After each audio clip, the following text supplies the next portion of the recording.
Why was everyone ignoring her at the briefing table? She sat at the far end, back straight, hands folded, eyes fixed on the map glowing on the wall. The room buzzed with chatter, pens tapping, boots scraping on the concrete floor, but no one looked her way. Maybe it was easier that way for them. Pretend she wasn't there. Pretend she wasn't part of this mission. Pretend the silence didn't feel like exile.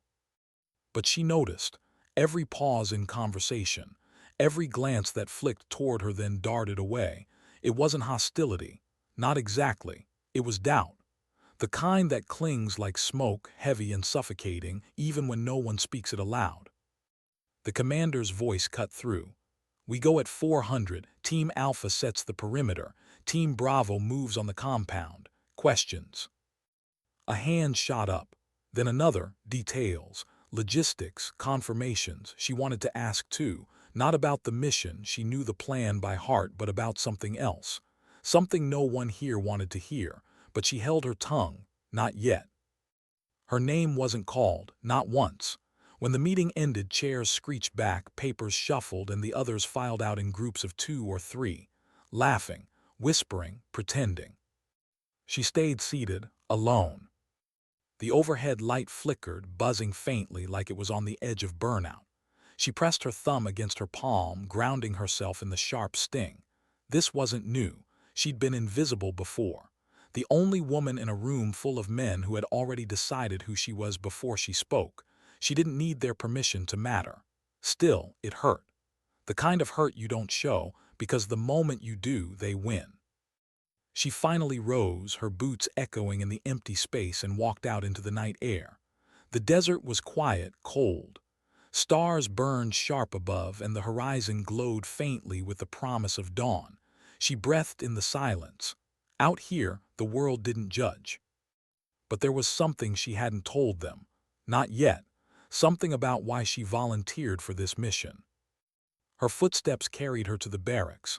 Inside, the low hum of voices faded as she passed through. She found her bunk, sat, and pulled her journal from the metal trunk. The cover was worn, leather frayed, pages soft from years of handling. She hadn't written in days, not since the letter. Her fingers hesitated, then traced over the faint ink of the last entry.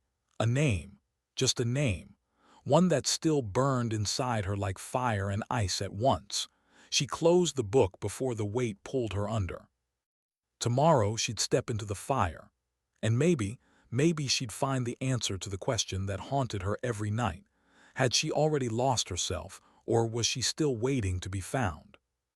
The alarms rang at 3:30. Low, dull, just enough to stir those half-asleep into motion. She swung her legs over the bunk, boots hitting the floor with a hollow thud.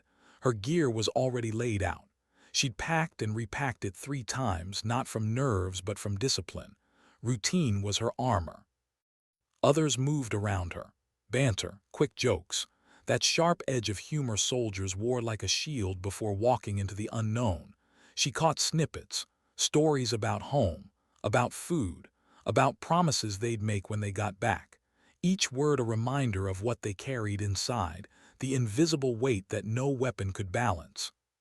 She tightened the straps on her vest, checked the chamber of her rifle, and felt the metal's cool reassurance.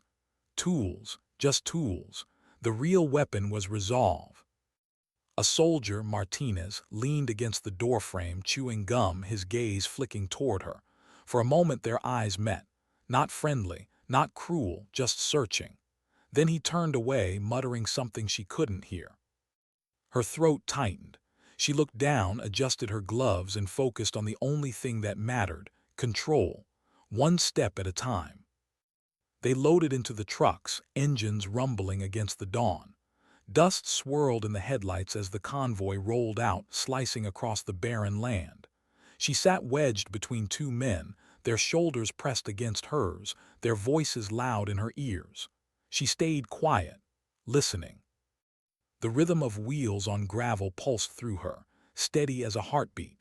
Outside, the world blurred, shadows of ridges, patches of scrub, an endless horizon that seemed to stretch forever. Then silence. The trucks halted, engines cut, orders murmured, boots hit the ground. She stepped out, the cold bit her cheeks. The compound was a silhouette against the pale sky, walls jagged, dark windows like watchful eyes. Somewhere inside, someone was waiting. Enemy, target, unknown. She swallowed, the weight of her rifle steady in her hands. Her team fanned out, moving with practiced ease. She followed, her steps quiet, deliberate. Every sense sharpened, the crunch of dirt, the whisper of fabric, the faint metallic tang of oil on steel. The air felt heavier, like the world itself was holding its breath. They approached the outer wall. A gloved hand signaled, "Stop, wait, listen." Her pulse thudded in her ears. Then nothing, just the low hum of wind pushing against the silence. She crouched, pressing her back to the wall. The others moved ahead, scaling, slipping over the edge one by one. She waited for her turn, eyes fixed on the shadowed windows. She thought she saw movement, just for a second, a flicker, a ghost. Her chest tightened. Was it real or just her nerves? "Your turn," someone whispered. She exhaled slowly, gripped the wall, and hauled herself up. Fingers scraped against rough stone, boots slipping before finding hold. She climbed, muscles straining, breath short. When she reached the top, she paused, crouched low, scanning. The compound lay before her, empty courtyard, cracked ground, a door hanging half-broken on its hinge. Too quiet. Her gut twisted. She knew this silence. It wasn't peace. It was a warning. She dropped down, boots hitting the ground with a soft thud. The team regrouped, rifles raised, eyes sharp. "Move," came the order. They advanced, step by step, toward the door, toward the unknown. Her hand tightened on the grip. Her chest rose and fell in shallow breaths. Every sound was amplified, the scuff of a boot, the click of a safety, the shift of gravel underfoot. She thought of the name in her journal, the letter, the reason she was here. She thought of the silence at the briefing table, the weight of their doubt. And she thought of one question. When the moment came, would she prove them wrong or prove them right? The door creaked as it opened. Darkness waited inside. She stepped into the dark. The door groaned wider, scraping against broken concrete, the sound too loud in the silence. The smell hit first, stale air, dust, something faintly metallic like rust or dried blood. The others fanned out, beams of dim light cutting through the blackness. Dust motes drifted in the air, caught in the glow like falling ash.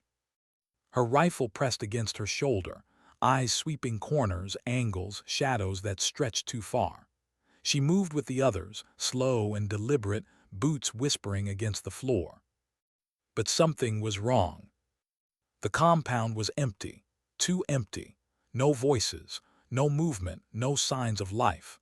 Just abandoned rooms littered with debris, scattered papers, overturned chairs, the echo of chaos long gone. Martinez muttered, "This doesn't feel right." Another soldier whispered back, "Intel said 3 hostiles minimum. Where the hell are they?" The silence answered, heavy and unbroken. She kept moving, her light grazing across peeling paint, cracks in the wall, dark stains no one wanted to name. Her chest tightened with every step. She'd seen this before. Places that looked abandoned but weren't. Places that waited. Her boots stopped at the edge of a doorway. She hesitated, breath catching, something pulling her deeper. She tilted her head, listening. Nothing, but her gut screamed otherwise. She pressed forward. The room opened wide, a large chamber, roof partially collapsed, moonlight spilling through jagged holes above. And there in the center, a single chair, empty, waiting. Her throat tightened. This wasn't right. It felt staged, like bait. The commander's voice hissed through comms, low but sharp. "Eyes open. We're not alone." Her heart hammered.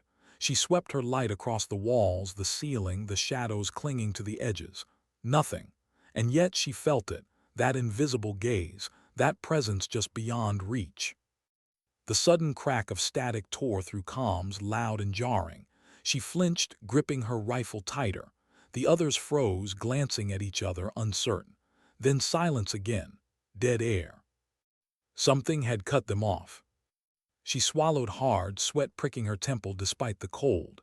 The team regrouped, their formation tighter now, rifles raised, breaths shallow. Then it came, a sound small, subtle, a creak of wood faint but sharp in the silence. "Second floor," Martinez whispered.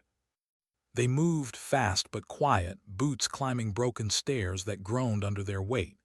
Each step was a test. Would it hold or give them away? At the top, the hallway stretched long and narrow, doors on either side, some open, some closed. Shadows thickened, swallowing the beam of her light. Her chest rose and fell faster now.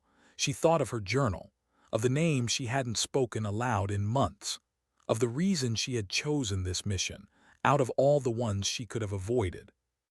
She whispered it inside her head like a prayer, not for strength, for memory, for justice. The first door swung open with a push. Empty, the second empty, but the third. Movement. A figure bolted across the room, fast, ducking behind broken furniture. "Contact," someone shouted. The hallway exploded with motion. Boots thundered, rifles snapped up, commands overlapped in a rush. She moved without thinking, instincts taking over, her rifle locking onto the shifting shadow. "Hold fire, identify," the commander barked. Her finger hovered on the trigger, breath trapped in her chest. Then she saw it. Not a man, a boy, barely 12, maybe 13. Dirt smeared his face, clothes torn, eyes wide with terror. Her heart clenched. He froze, hands raised, trembling, lips moving, but no words escaping. He wasn't a fighter, just a survivor. But if he was here, who else was? "Secure him," the commander ordered. A soldier grabbed the boy, pulling him into the hallway. He resisted, crying out in a language she only half understood. She caught one word, though, repeated, urgent, warning. "Trap." Her stomach dropped. The explosion ripped through the lower floor before she could scream. The shockwave slammed into them, the floor buckling under their boots. She hit the wall hard, pain shooting through her ribs. Dust and smoke surged up the stairwell, choking, blinding. Shouts rang out, panicked and raw. Her ears rang, muffling the chaos. She staggered, coughing, rifle still clutched in her hands. The boy screamed, his voice sharp through the haze, but then gone, swallowed by the smoke. Her vision blurred. She blinked hard, forcing focus. Figures moved in the haze, shadows indistinct, slipping between walls and doorways. Not hers. Enemy. Gunfire erupted, sharp, deafening. Bullets tore through walls, splinters flying. Soldiers dropped, cries cut short. The hallway became a storm of fire and dust. She hit the ground, crawling, dragging herself behind the broken frame of a door. Her hands shook, breath ragged, heart hammering in her chest. This wasn't supposed to happen. The intel was wrong. The compound wasn't abandoned. It was a kill box. Through the chaos, she caught Martinez's voice, raw and desperate. "We're pinned. We need an exit." But no exit came. She pressed her forehead to the floor, eyes shut tight, the noise a thunder in her skull. And then a memory, clear, piercing. A voice, gentle, firm, a promise made long ago. When the world turns its back, you don't run, you stand, because worth isn't given, it's taken. She opened her eyes. Her rifle steadied in her hands, breath slowed, focus sharpened. Fear didn't leave her, but she learned how to carry it. She rose to her knees, scanning the smoke.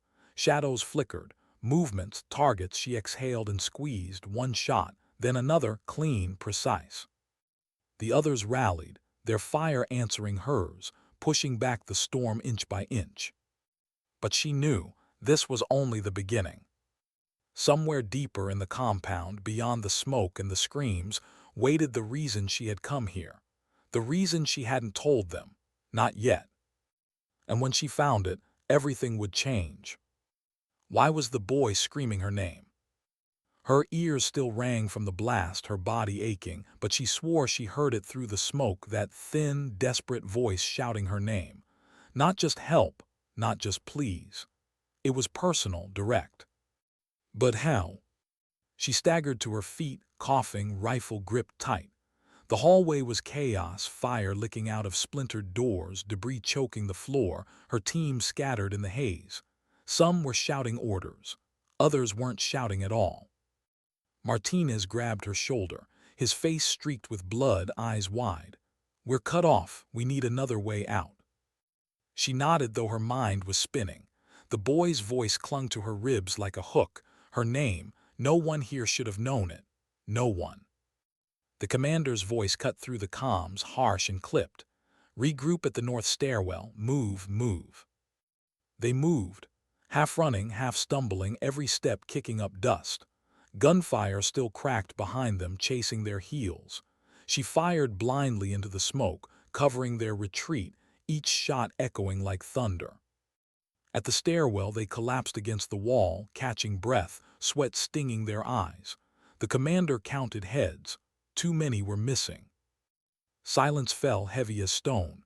No one asked where the others were. The answers hung in the air, unspoken. She pressed her back to the cold wall, chest rising and falling hard. Her ribs ached from the blast, her hands trembling despite her grip on the rifle. She wanted to ask about the boy. She wanted to scream it, but her voice stuck in her throat. Not now, not yet. The commander's jaw tightened. "We press on. We can't pull out now, not until we confirm the objective." Martinez snapped, his voice sharp. "Objective? Half the team's gone. You call this worth it?" The commander's eyes narrowed. "We don't get to decide what's worth it. We follow orders." The words sliced through her. Orders. Always orders. But for her, this mission wasn't about orders. It was about something deeper, something no one else here could understand. Her gaze drifted to the stairwell leading down. Darkness swallowed the lower floor, and in that darkness she swore she heard movement. Light footsteps, a whisper, a shadow pulling her deeper. She pushed forward. "Wait," Martinez hissed, grabbing her arm. "Where the hell are you going?" She met his eyes, steady despite the tremor in her chest. "We're not alone down there." He frowned, searching her face, but before he could argue, the commander barked again. "Move now." The team descended, boots thudding against cracked steps, rifles raised. The air grew heavier the deeper they went, the smoke mixing with damp, stale earth. The basement was a maze of corridors, narrow and suffocating. Pipes lined the ceiling, dripping slow and steady. Their lights cut thin slices through the dark, revealing peeling paint, broken doors, stains on the floor that told stories no one wanted to hear. Every sound echoed, each bootstep, each breath, each click of a rifle. It felt like walking inside the lungs of something alive. Then they found it. A door reinforced with steel, locked with chains, fresh chains. The commander gestured, "Cut it." A soldier moved forward, bolt cutters in hand. The metal groaned, snapped, and fell away. The door creaked open, and the smell rolled out, sharp, foul, suffocating. Her stomach twisted. She knew that smell. Everyone did. Inside, the room was small, cramped, lit by a single dangling bulb, and in the center, cages. Her breath caught. Inside the cages were people. 3 of them, thin, pale, eyes hollow, clothes ragged. They flinched at the light, hands raised to shield their faces. Prisoners. The commander's voice dropped. "Secure them, quiet." Martinez muttered under his breath, "What the hell is this place?" She couldn't move. Her body froze in the doorway, heart hammering. One of the prisoners, a man, older, gaunt, looked straight at her. His lips parted, cracked and dry. He whispered something. "Her name." She stumbled back, chest tightening, vision blurring. Her name, again. Her team moved fast, pulling the prisoners out, wrapping them in blankets, murmuring reassurances. But she stood rooted, her rifle hanging loose at her side. Martinez noticed, "Hey, you good?" She couldn't answer. Because she knew this man. Not by face, but by the weight in his voice, the way he said her name like it carried history. And suddenly, memories crashed in. A letter folded in her journal, a promise left unfinished, a debt unpaid. This wasn't coincidence. It couldn't be. These people weren't just prisoners. They were the reason she was here, the reason she'd volunteered, the reason she hadn't told anyone. But how could she explain that now? How could she speak when every word would unravel everything she'd hidden? The commander's voice cut through her spiral. "We're extracting. No more detours. Move." They filed out, guiding the prisoners, weapons raised, eyes sharp. The weight of silence pressed down with every step. She followed, but inside she was unraveling. Every instinct screamed at her to speak, to tell them, to explain why this mattered more to her than orders, than protocol, than even survival. But she didn't, not yet. Because deep down she knew the truth. If she told them now, they wouldn't understand. And if they didn't understand, they wouldn't trust her. And without trust, she was nothing. The night outside hit them like a wave, cold, sharp, endless. The stars glared down, indifferent. The commander signaled the extraction point, his tone brisk, unshaken. But beneath the orders, the team moved like ghosts, shadows of who they were before the blast. Martinez walked beside her, his voice low. "You're hiding something." She froze, her throat tight. He looked at her, not unkind, but searching. "I see it, the way you look at them, the way you looked at that kid. You know something we don't." Her lips parted, words trembling on the edge, but she swallowed them. "You're imagining things." He didn't argue, just nodded slow like he'd expected her denial. Then he walked on. Her chest ached with the weight of silence. The prisoners shuffled ahead, guided by weary soldiers, their breaths misting in the cold air. And with every step, she felt the truth clawing closer to the surface. Because she knew this wasn't the end. It was only the beginning. Somewhere ahead, in the shadows they hadn't yet walked, the real reason she was here waited. And when it revealed itself, she would either find her worth or lose everything. Why didn't she say something when she had the chance? The convoy moved slow through the night, headlights cutting thin beams across the desert. Dust rose in pale clouds, clinging to the air like smoke. The prisoners sat in the back of one of the trucks, wrapped in blankets, their hollow eyes fixed on nothing. Soldiers sat around them, rifles across their laps, eyes darting between shadow and sand. She sat near the tailgate, rifle across her knees, gaze fixed outward. The night pressed in on all sides, vast and merciless. Every jolt of the truck sent a tremor through her chest, rattling the words she hadn't spoken.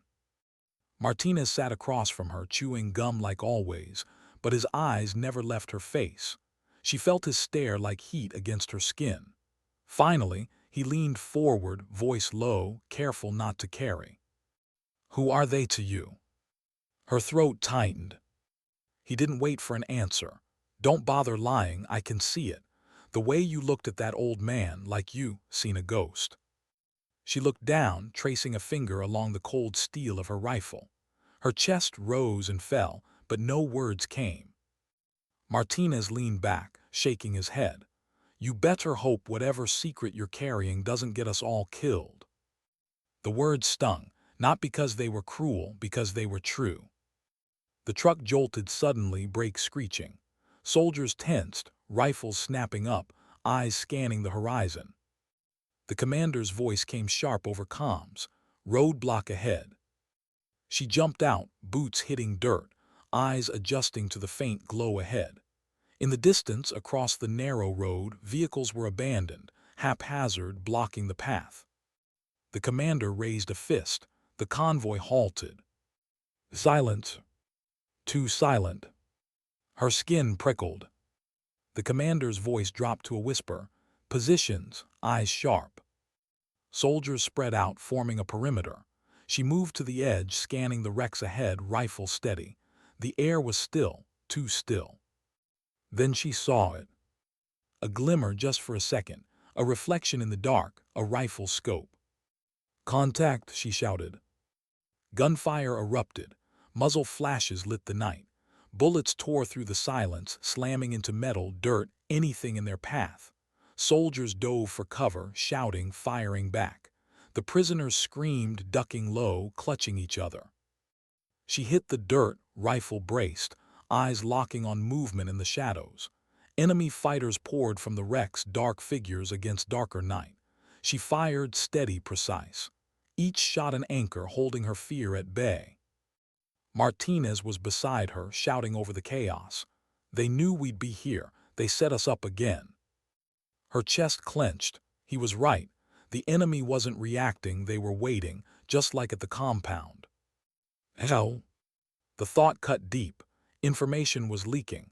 Someone somewhere was feeding the other side. The commander's orders barked through the comms. Push through, clear the road.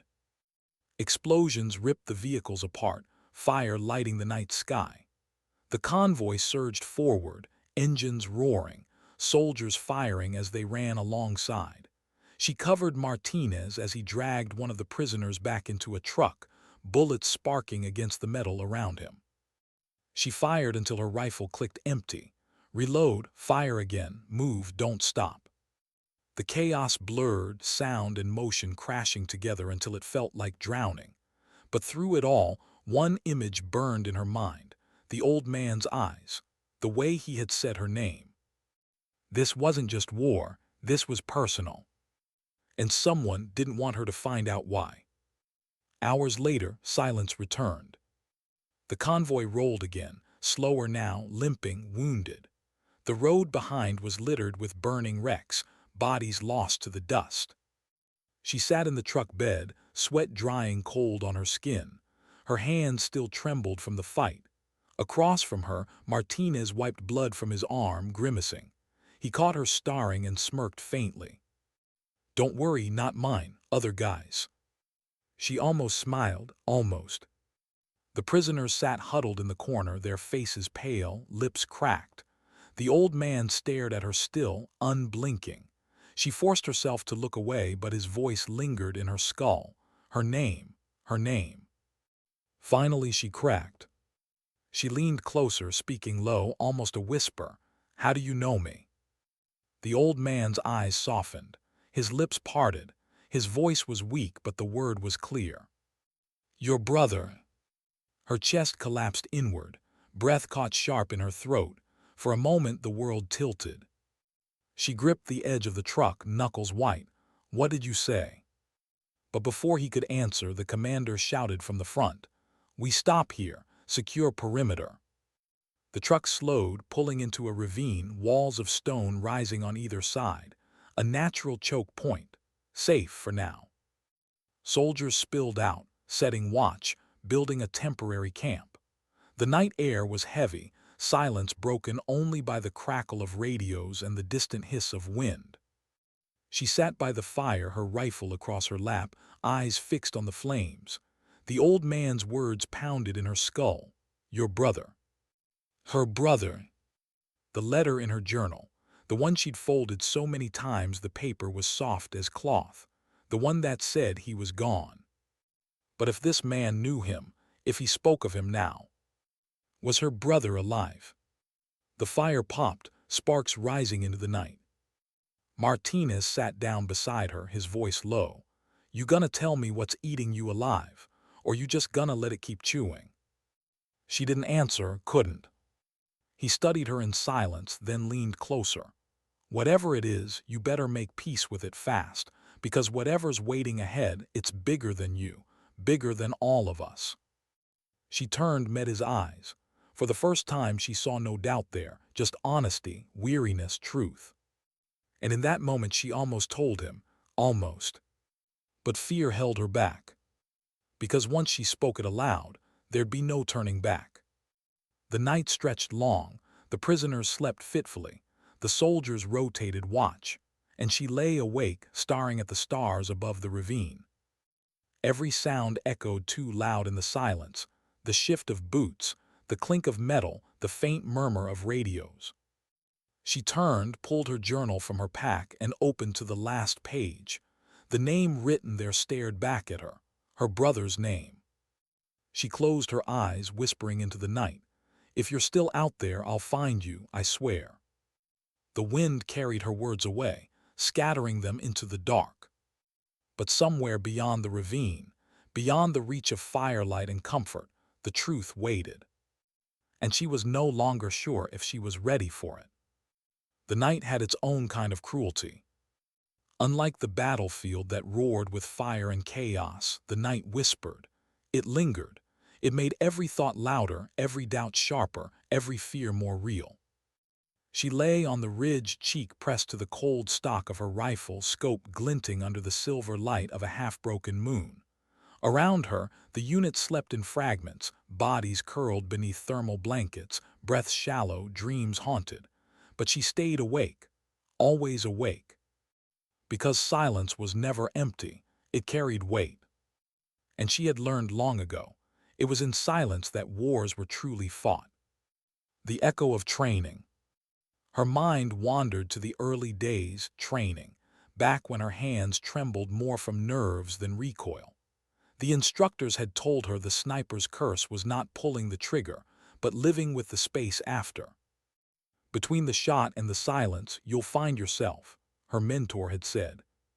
She hadn't understood then. But tonight she did. For every face she pulled into her scope, every heart she stilled with a squeeze of her finger, came back in the dark hours like now. Their eyes stared at her, not in anger but in unanswered questions.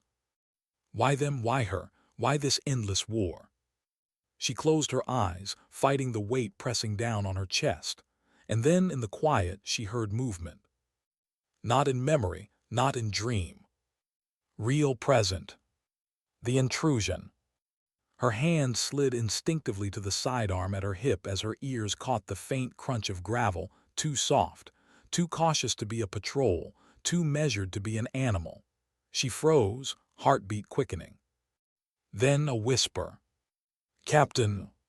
Her shoulders eased slightly. It was Ramos, her spotter, her shadow, the only one she trusted with the rhythm of her breath and the silence of her kills. He crouched beside her, face dim under the pale glow. "They're moving," he murmured. "Who?" "Scouts, 4 of them, west flank. They'll see the camp if we do." He let the rest hang in the air. The silence grew heavy again. This was the curse, the decision. Every time. She nodded, sliding her rifle into position. Ramos lay down beside her, adjusting his scope. Together, they breathed as one, sinking like the tide to the pull of the moon. 4 shadows crept through the dark, unaware of the crosshairs tracing their steps. She tightened her grip. One trigger pull would break the silence. One shot and the night would belong to her again. But then, she hesitated. The weight of mercy. They were young. Even through the scope she saw it. Their movements lacked precision. Their steps held hesitation. These weren't seasoned killers, they were boys forced into uniforms, sent into a fight they didn't understand. Her breath caught, her finger hovered. Ramos noticed. "What are you doing? Take the shot." "They don't know," she whispered. "They will, and when they do, half this camp is gone."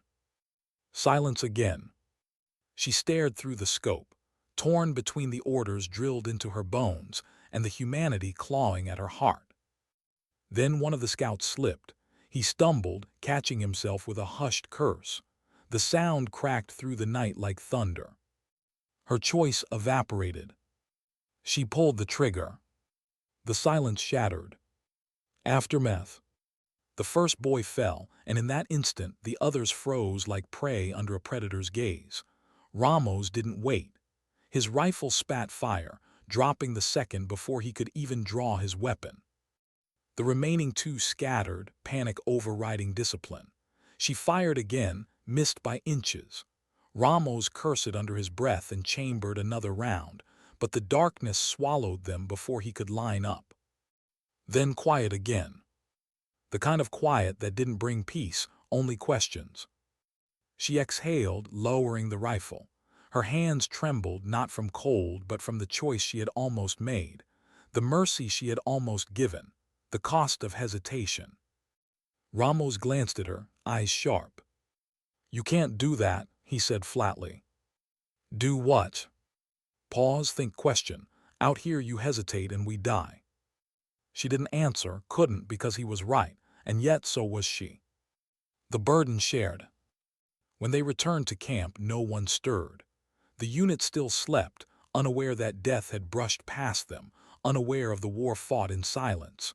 Only she and Ramos carried it now, heavy and unseen. By the fire's dim embers, he leaned closer. His voice dropped to something almost human. "I know what you're thinking. I think it too." She looked at him, surprised. "I've seen their faces," he continued. "Every single one. The ones I killed, the ones I saved. They stay with me. Doesn't matter how hard I try to let them go." She swallowed hard. "So what do we do?" He met her gaze. "We keep going for them, not against them." Silence again, but this time softer, shared. The letter. Later, when the camp stirred awake, she retreated to her pack. From it, she pulled a folded piece of paper, edges worn, creases deep. The letter had followed her across every mission, every battlefield. It was from her brother.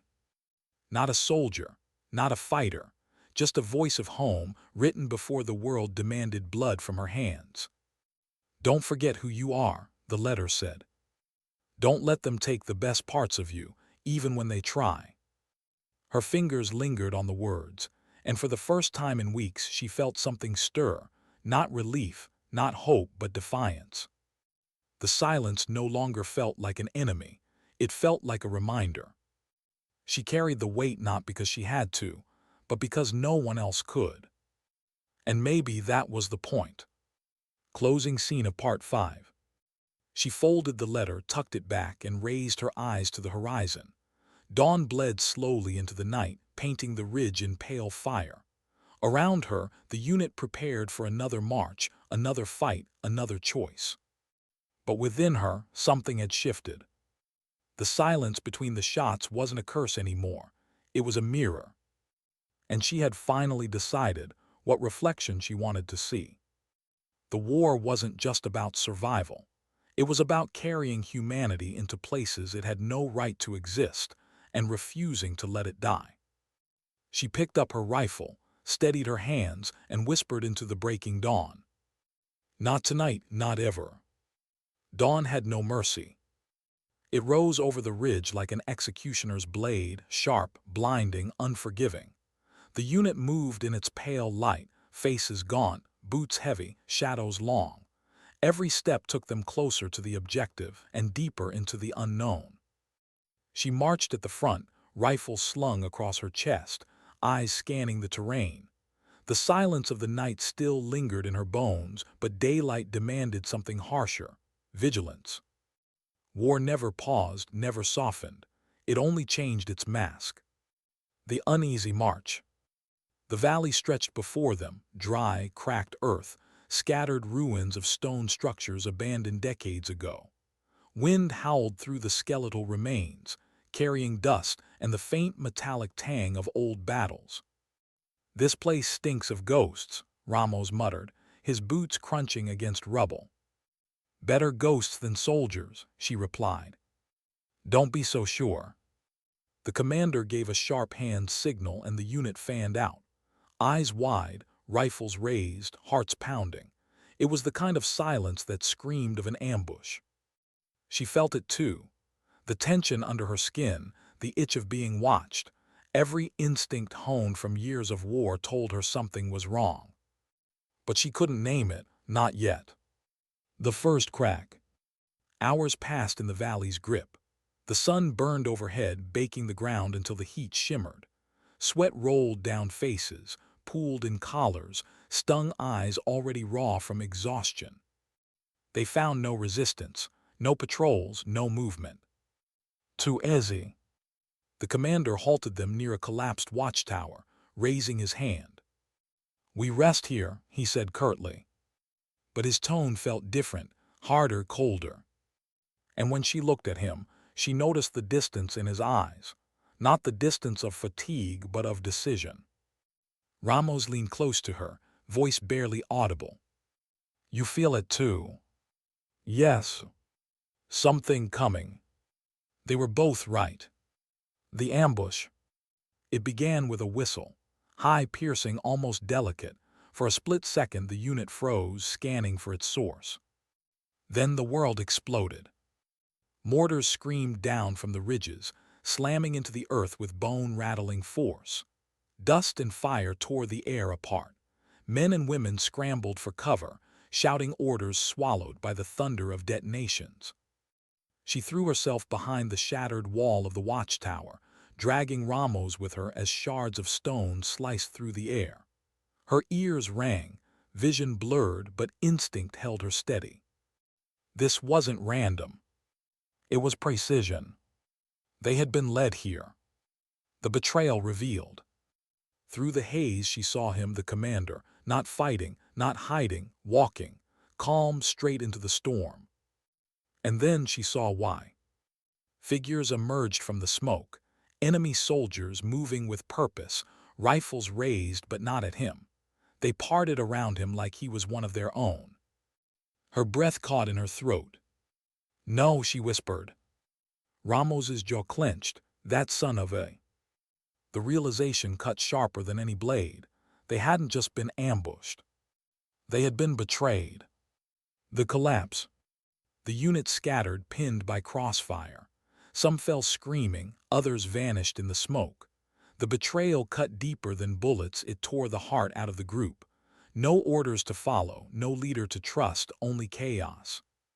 She fought to rally the survivors, voice hoarse as she shouted, "To the ridge! Flank left, move!" A handful followed, clinging to her command like a lifeline. The rest were swallowed by confusion, by fire, by despair. She fired, reloaded, fired again, each shot deliberate, each target chosen with surgical coldness. Ramos covered her, steady and unflinching, but even together, they couldn't hold the tide forever. The betrayal burned in her veins, hotter than fear. Not just betrayal of orders. Not just betrayal of trust. Betrayal of the very soul of the mission. The narrow escape.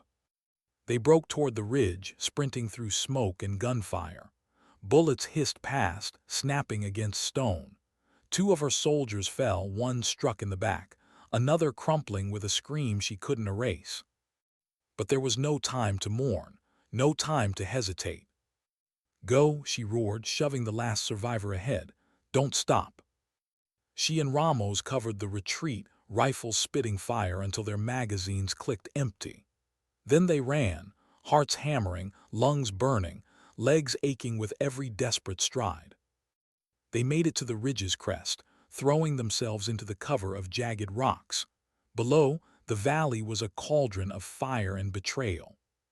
The commander's voice echoed faintly, carried on a stolen radio frequency. "Objective confirmed, targets neutralized." Her blood ran cold. The aftermath. Silence returned, but it wasn't the silence of mercy.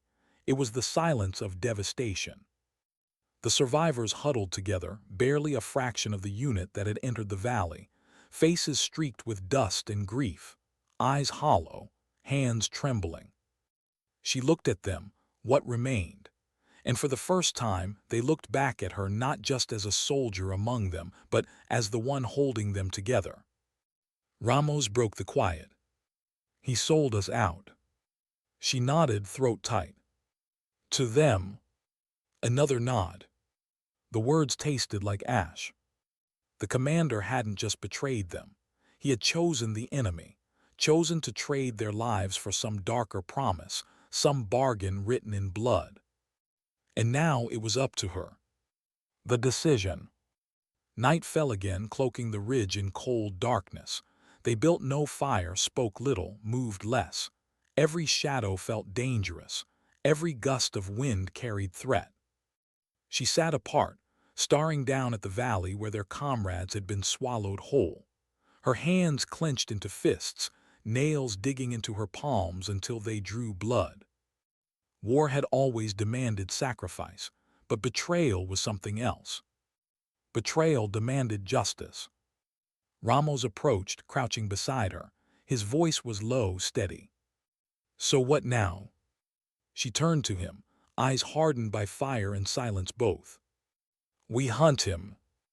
Ramos studied her for a long moment, then nodded once. I'm with you. The words were quiet, but they were enough. Closing scene of part 6. She rose, facing the survivors. Their eyes found hers in the dark, waiting, not for orders but for direction, for purpose. We've been left for dead, she said, voice raw but unyielding.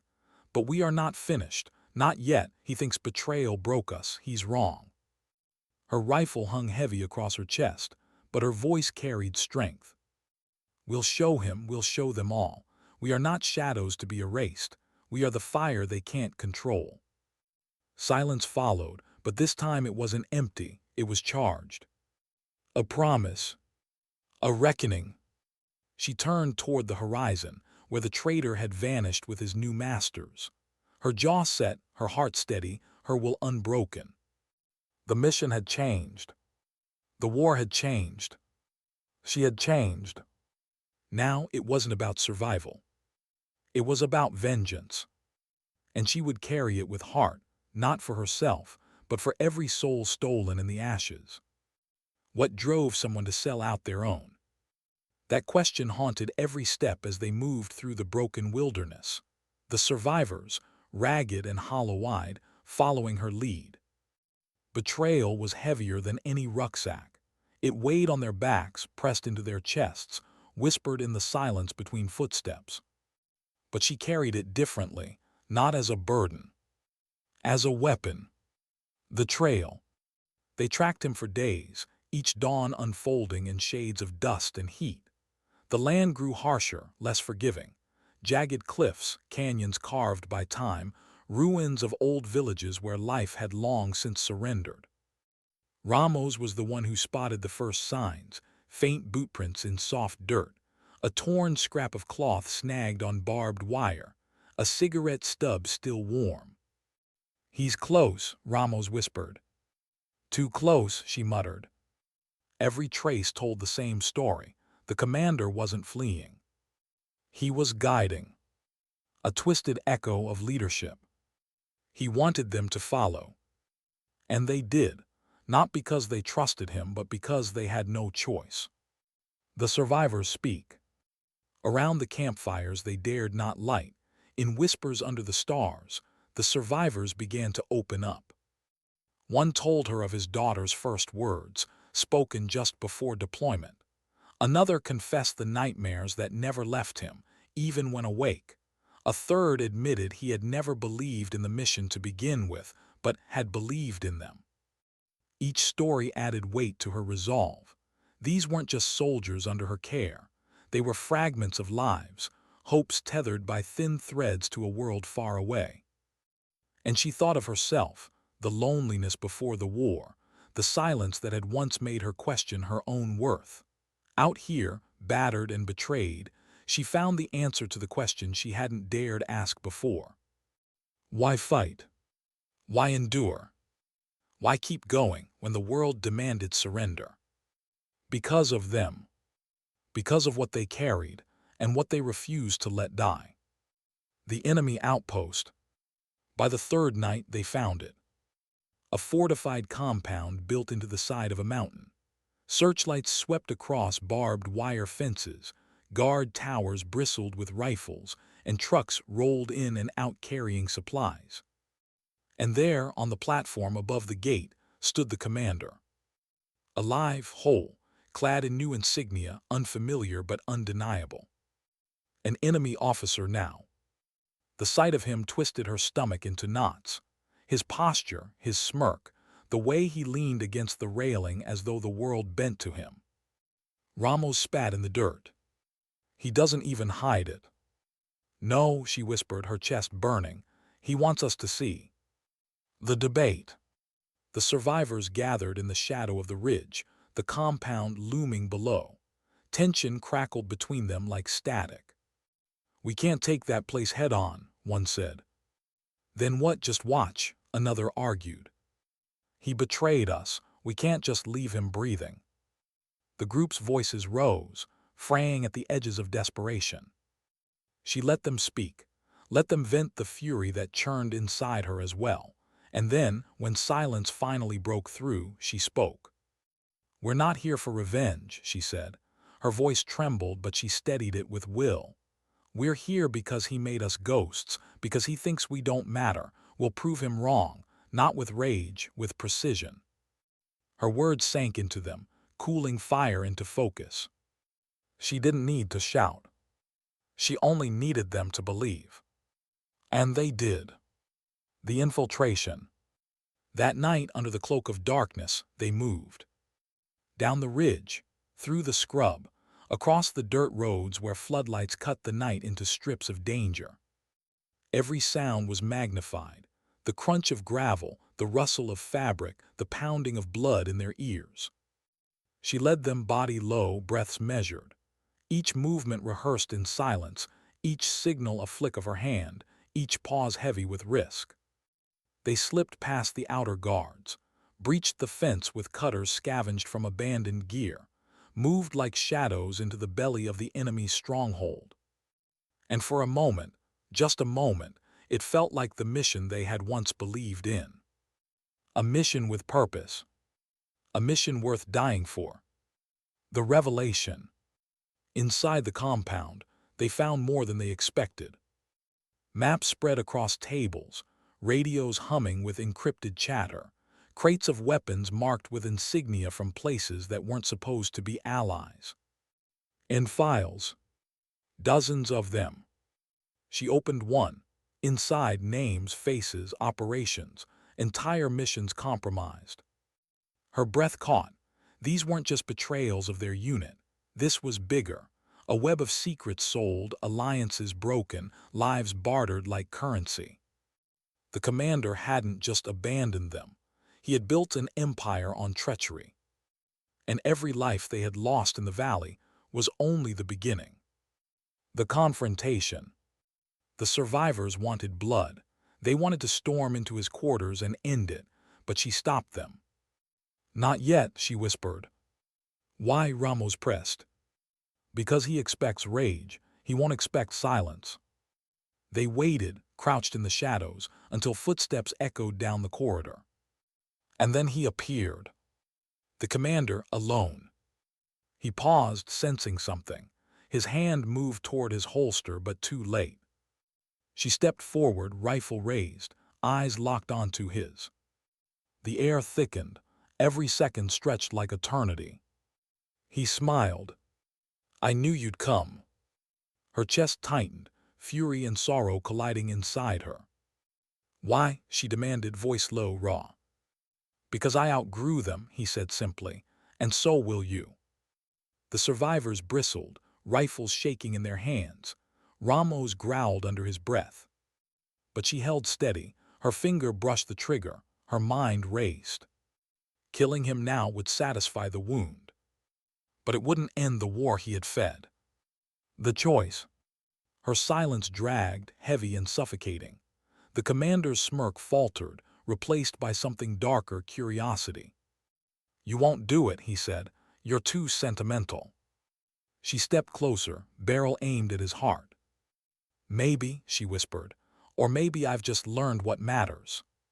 For a heartbeat, the world stilled. Her comrades held their breath. And she lowered the rifle. But not in surrender. "Alive," she said to Ramos. "He talks, he confesses. He brings this house down on his own head." The commander's smirk vanished entirely. The extraction. They bound him, gagged him, dragged him through his own compound like a thief caught in the night.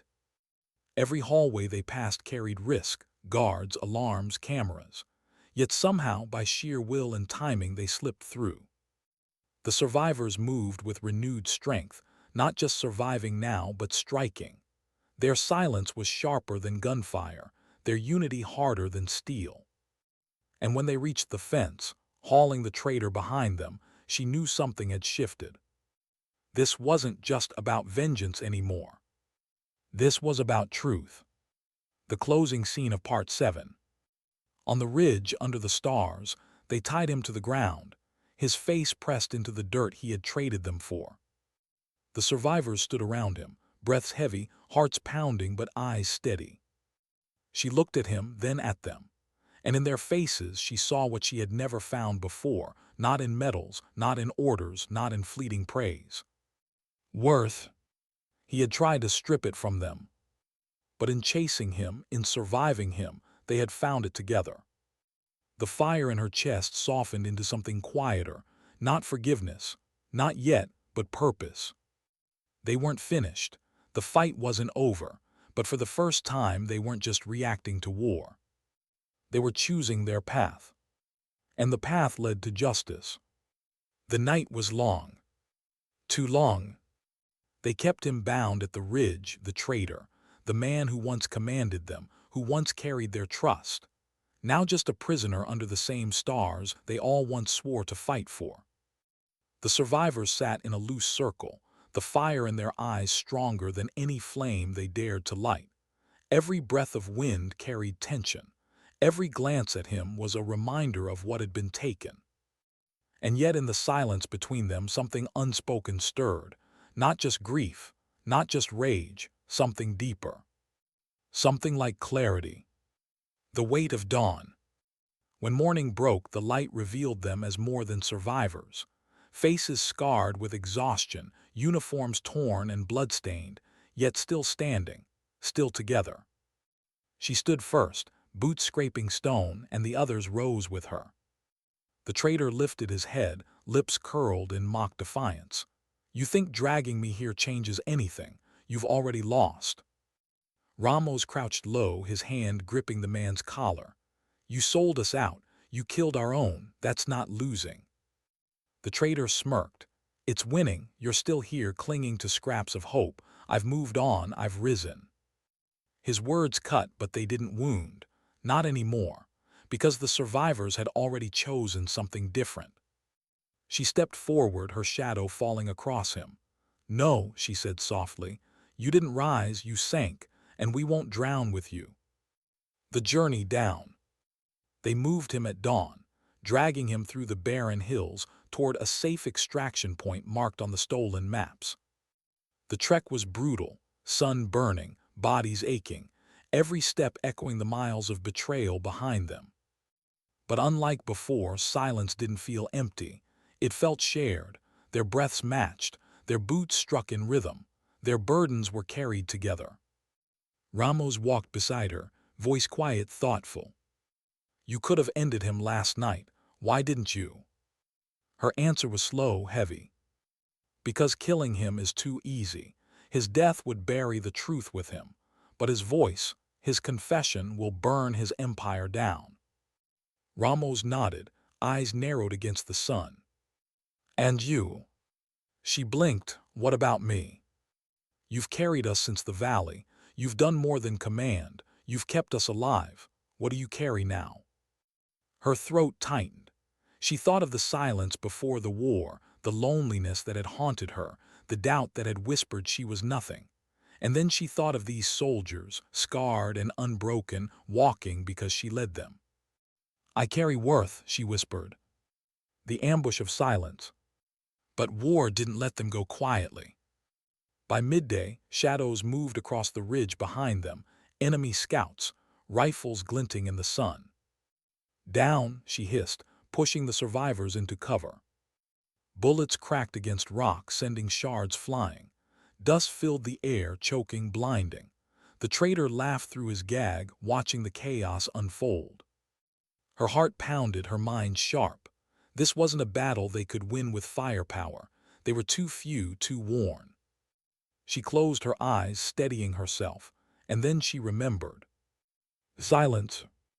Not the silence of fear, the silence of patience. She motioned with her hand, no shooting, no sound, just wait. The survivors obeyed, pressing low into the rocks, blending with the earth itself.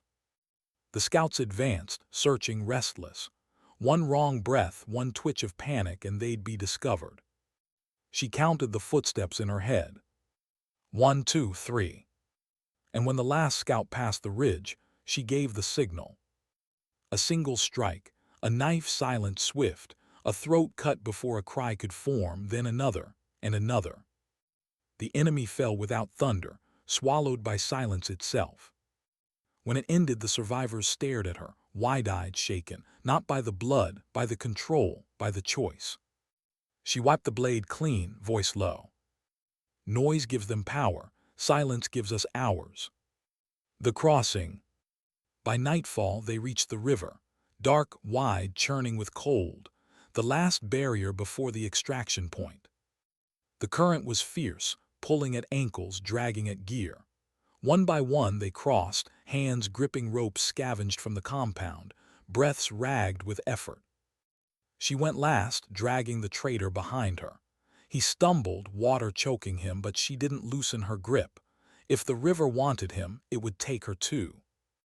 On the far bank, the survivors collapsed, coughing, shaking, alive. And for the first time in days, a sound broke the silence: laughter. Faint, cracked, almost painful, but real.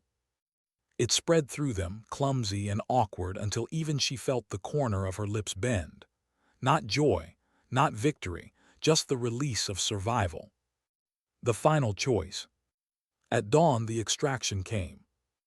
A helicopter descended from the sky, blades cutting the morning air, dust swirling in violent circles. The sound was deafening, but to them it was salvation. The survivors boarded, one by one, faces pale in the wash of rotor light. She shoved the traitor forward, forcing him into the craft. He spat curses, promises of revenge, but no one listened. His words were empty now, stripped of power. As the helicopter lifted, the valley fell away beneath them. The battlefield where they had been broken, the compound where betrayal had lived, the ridge where silence had saved them. She stared down, her reflection caught in the glass. Not the soldier she once doubted, not the shadow she once feared. Someone different, someone whole. The return. When they landed, officials swarmed. Radios crackled, pens scratched against paper, cameras captured faces. The survivors were led away for treatment, for debriefings, for rest. But she stayed. She stayed as the traitor was dragged into custody, chains rattling, curses spewing until they cut his voice off for good. She watched him go, not with hatred but with a strange calm. Because she knew something he didn't, something he could never take. Betrayal had not defined them. Survival had not defined them. They had defined themselves. The quiet after. Weeks later, she stood alone on the edge of the base, the horizon painted with dusk. The war was not over, mission still loomed, the world still bled, but for now the air was still, the sky wide, and her chest light. She closed her eyes, listening, not to orders, not to doubts, just to silence. And for the first time, silence didn't make her question her worth. It reminded her of it. Closing narration. The battlefield wasn't where she lost herself. It was where she found her worth. Not in medals, not in speeches, not even in victory. But in the faces of those who stood beside her. In the silence that taught her patience. In the fire that taught her resilience. Worth wasn't given, it wasn't awarded. It was carried. Quietly. And sometimes dignity doesn't speak. It simply acts. The screen fades to black. Her silhouette remains. Unbroken.